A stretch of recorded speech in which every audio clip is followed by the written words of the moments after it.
Hello and welcome to the Farmhouse Heaven, where we take DIY projects to the next level. My name is Marcos, and today we're going to build a farmhouse round dining table with trestle legs painted in a whitewash finish. So if you want to learn how, stick around and I'll show you. Enough talking, let's get building.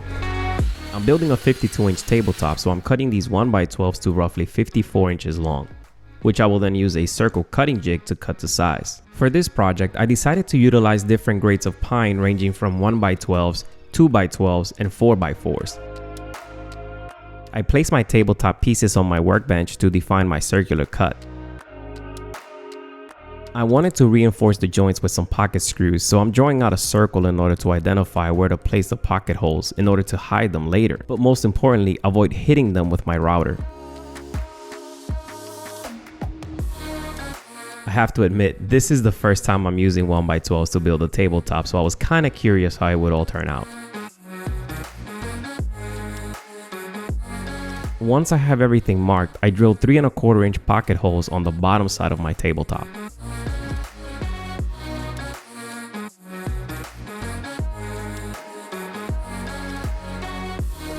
When gluing the tabletop, I decided to glue it up in sections as opposed to gluing up the entire piece.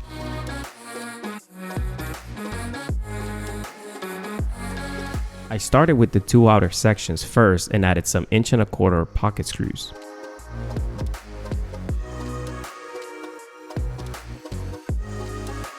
I then glued and screwed the center piece in place.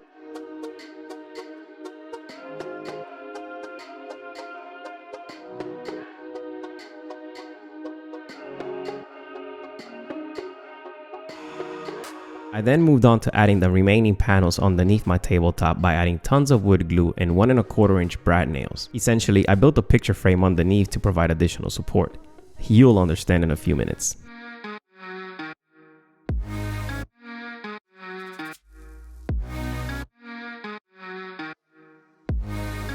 £170 pounds of human clamping force coming right up. Yup, sometimes you just gotta improvise and use the tools you have at your disposal.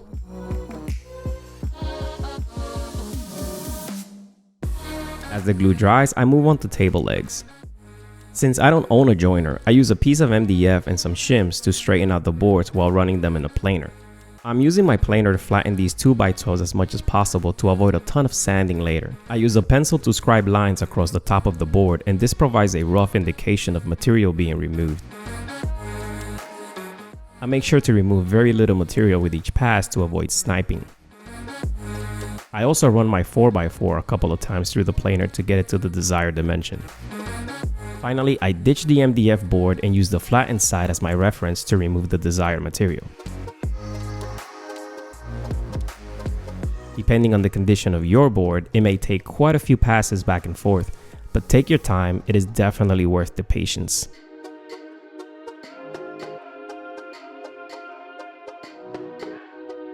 Once the glue has dried on the tabletop, I flip it upside down and temporarily nail a piece of scrap in the center in order to place my circle cutting jig.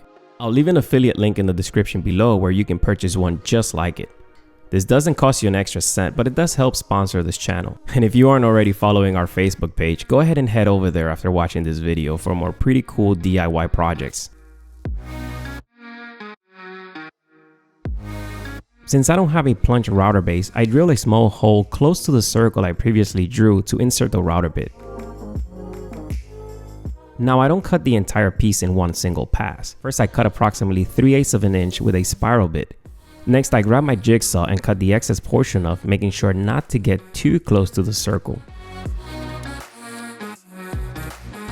I try to remove as much material as possible from each corner to avoid sagging if I go around the entire piece. Of course, I make sure to acknowledge my wife as she passes by with a broomstick in her hands while I make a mess on the floor.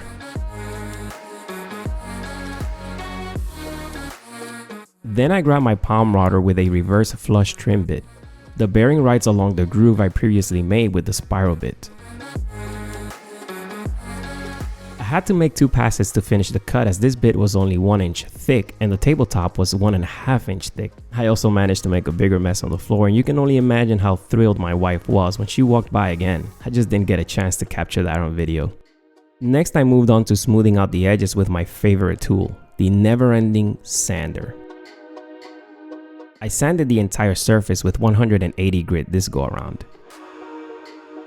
Then I grabbed my palm router again with a round over bit to give the top a nice smooth profile.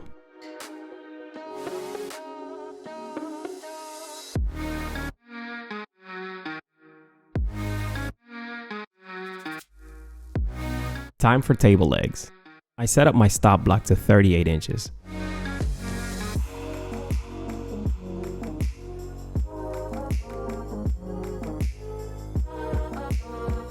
I removed the rough edge from the boards, then cut them to size.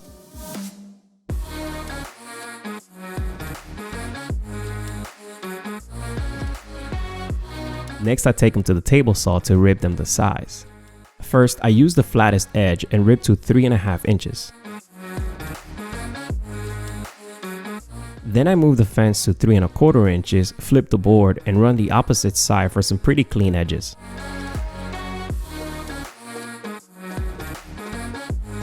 I repeat the same process for all the table leg support pieces and the X pieces.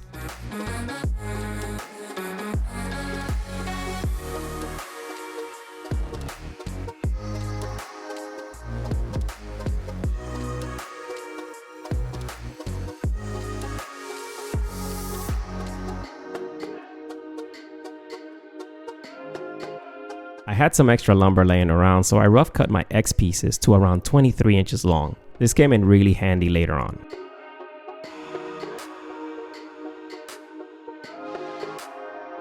Once I had my table legs cut to size, I measured and aligned the center post to ensure a proper fit. I used wood glue and 2-inch brat nails to secure the legs and leg supports together.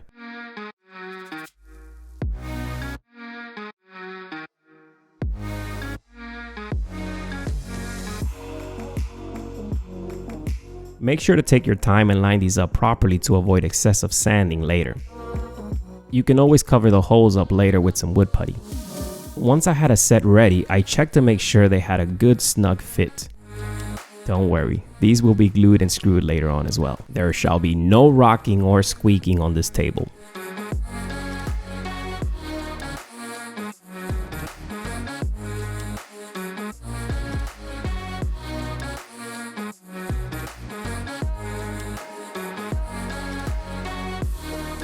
Now that the legs are completed, it's time to add miters. I set the miter table to 45 degrees and cut both ends of all my legs.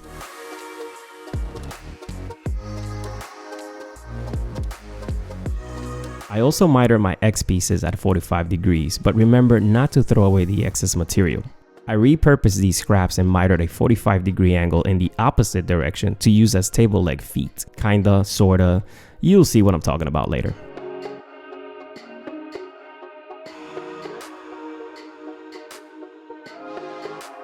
I measure and trace the center lines on the top and bottom portions of the legs.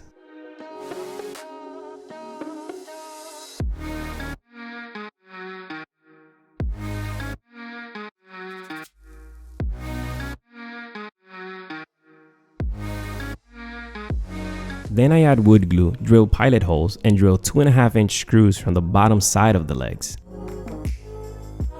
It is extremely crucial to center these properly, so take your time to do it right. Add the opposite side, clean up the excess glue, and dry fit in place.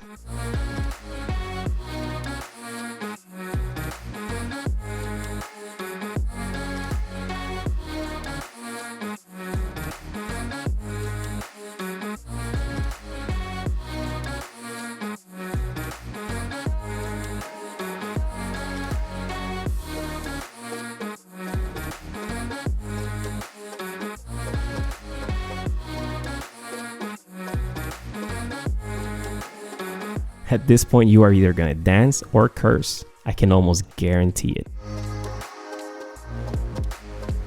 Remember those cutoff pieces we talked about earlier? This is where they come into play.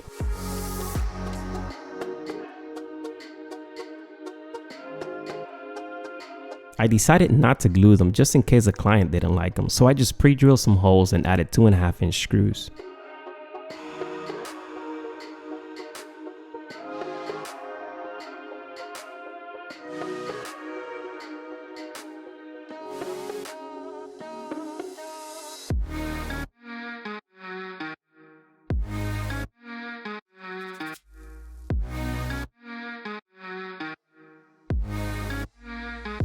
Finally, putting the table legs together. Mark the location of your existing screws to avoid drilling the other screws on top. Add wood glue, drill some pilot holes, and drive in 2.5-inch screws. These will be facing the floor and the bottom of the tabletop, so they will never be seen.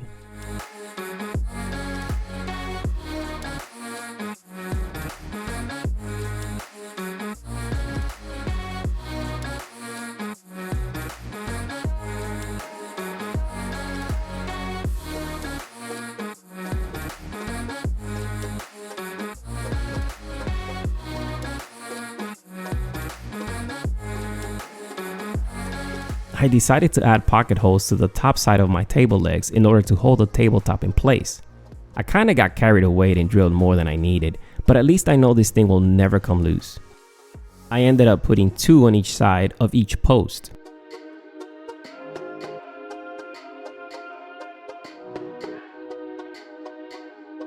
Now it's time to add the X pieces. I cut them to size, added wood glue, and nailed them in place with 2-inch brad nails.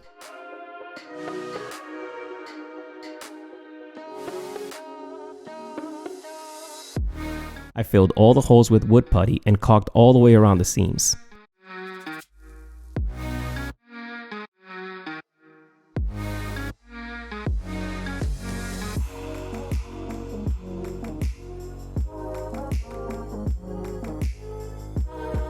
Again, take your time, measure properly, and celebrate graciously. Later, of course.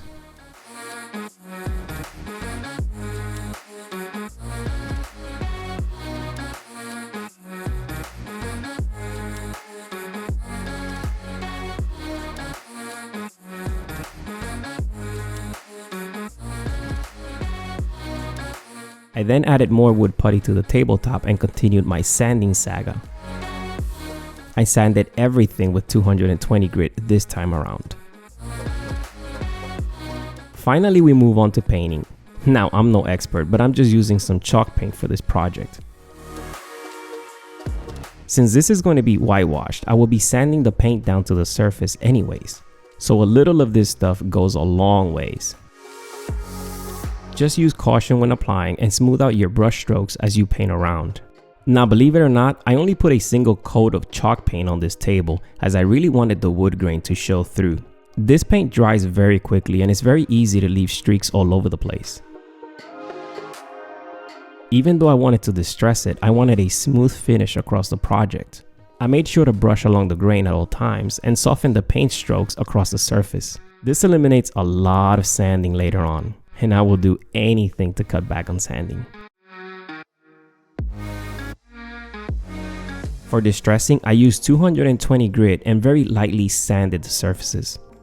Only you will know how much to distress, so take your time. Though if you do too much, you can always add more paint later, and of course, sand again.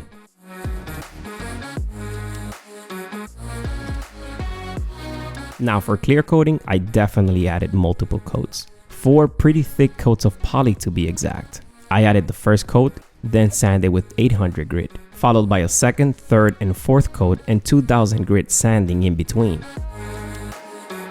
I let dry for a full day and wet sanded with 3000 grit. Maybe this is overkill, but then again, I am no expert.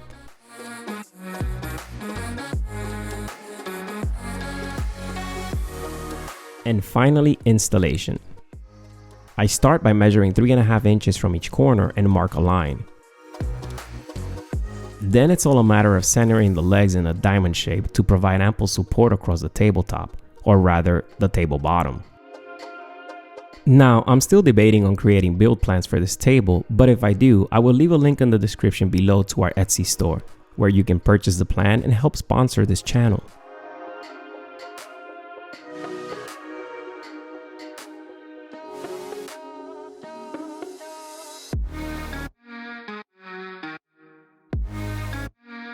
Now, I think this table turned out alright after all. Let me know your thoughts in the comments section below. What do you think I could have done differently to improve the overall outcome? Now that's going to be a wrap for this video. If you enjoyed the content, go ahead and smash that like button. If you feel like you learned something, please share it with others. And if you wish to continue taking your DIY skills to the next level, consider subscribing to our channel and hitting that bell notification. Till next time.